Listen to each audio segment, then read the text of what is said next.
When did you realize you were on a date with a psychopath? I was fresh out of a 3-year relationship, and felt like a bit of casual dating would be fun, so I decided I would give Tinder a try. I made it clear to the few people I actually matched with that I didn't actually want anything serious, just a dinner date or a pub night here and there.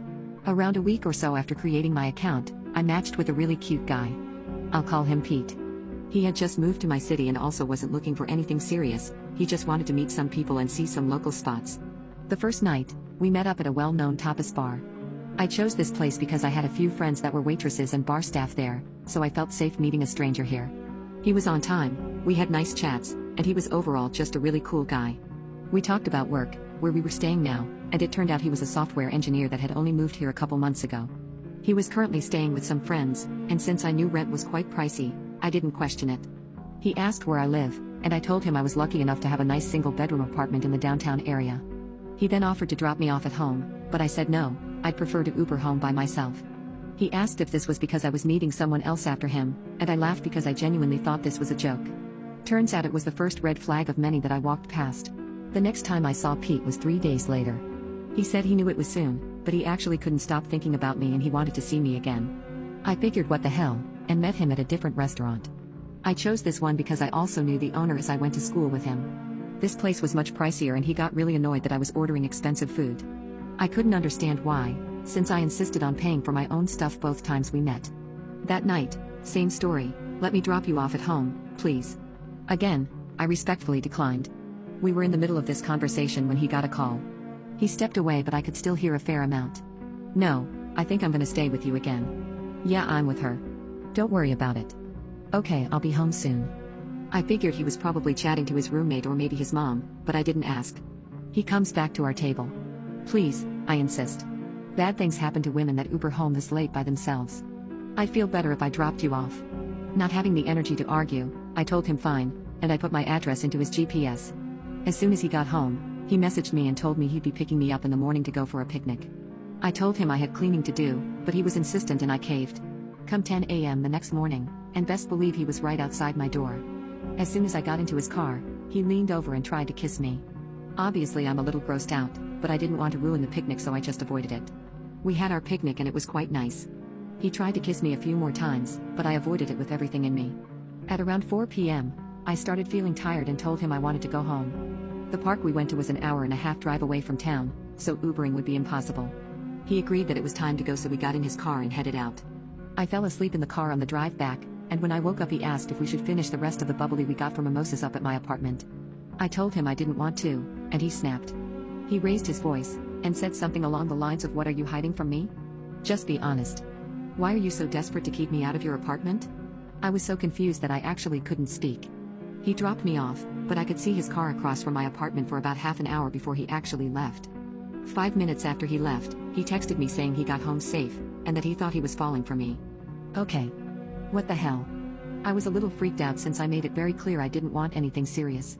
I told him that if he felt that way we should stop hanging out because the feelings were not mutual. We didn't speak for 5 days, until he messaged me asking if I wanted to go out to an Indian restaurant he knew I'd love. Stupidly, I agreed, since I hadn't eaten yet, and I told him to text me the address so I could meet him there. Well, he was insistent on picking me up. 7 p.m. comes, he tells me he's downstairs, and as I go I see he's just standing at my gate waiting. I opened the gate, and he walked inside to meet me. Show me which one is yours. I'd love to see how you live. Yes, that was his opening line. No hello, how are you? Nope, nothing. So now I'm naturally unsettled. I told him I was starving, and told him I just wanted to go to the restaurant, and he obliged. The dinner was about as awkward as you could expect, and midway through, he got another phone call, but didn't step away this time. I wasn't trying to eavesdrop, but he was so loud it was impossible not to. Halfway through his conversation, he turned to me, "Am I sleeping with you tonight?" What the hell? What is going on? What is he talking about? I just sat there in absolute shock and terror. What did you just ask me? I asked. Are we sleeping together tonight? No, absolutely not, I said. Why do you keep trying to make advances on me after I've told you many times we aren't going to be like that? He had an angry look on his face and whispered something into his phone, then hung up. Our food arrived, and we barely spoke. I asked him why he said that earlier and he spun the story to how he just wanted to see how I live. I then said to him, very frankly, that I don't like having strangers in my apartment. The bill came and as usual, I paid for myself, he paid for himself. I told him I was going to Uber home, but he said, "What's the use? I already know where you live. Let me drop you off." By now I'd already decided that this would be the last time I saw him. I got into his car and reached back to grab my sweater that I left there earlier, but instead I saw a large open duffel bag. From what I could see, there were a crap ton of clothes, toiletries and a pillow. Now I don't personally drive or own a car, but I know my sister always has a bunch of random crap in her car. This specific set of stuff, however, did not seem random. He was dead quiet on the drive back until we got to my apartment. "Do you know how selfish you are?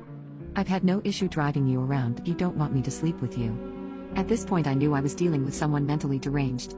I told him I've never had an issue with Ubering, and that if he was so touched, I had no issue paying him what the Ubers would have cost me. I was so fed up and done with his BS. He then received another call. I could hear another woman talking on the other side of the line. I thought it may have been an ex-girlfriend or something, but before I'd even had a chance to process what was happening, he hung up and started yelling at me. "I have nowhere to go. Are you happy now? You're just an ugly spoiled brat living off mommy and daddy's money. You're just using me for a ride like I work for you." My whole body went stiff with fear. I didn't know if I was going to cry or throw up. In my head I was just planning my escape from this hellish vehicle. I went to open the doors of the vehicle, but it was locked. "Unlock the door, you're scaring me," I said. He just sat there not saying anything. I could feel my heart beating out of my chest at this point. I told him to unlock the doors again, this time being more stern, although I'm sure he could hear the tremble in my voice. He looked over at me with rage in his eyes and unlocked the door. He then screamed at me to get out of his car, and to never speak with him again. I was more than happy to oblige. I immediately jumped out of the car and ran to my apartment. I didn't look back, but I knew he was still there. I blocked Pete and I haven't seen him since. I'm still not sure what his problem was. Later on, I heard from a friend of a friend that Pete was kicked out of his last girlfriend's apartment for abusing her. I figured that was most likely her calling him during dinner to pick his stuff up. I also think I was his next victim. All I know is that he scared the crap out of me and I dodged a massive bullet. I hope I never see him again.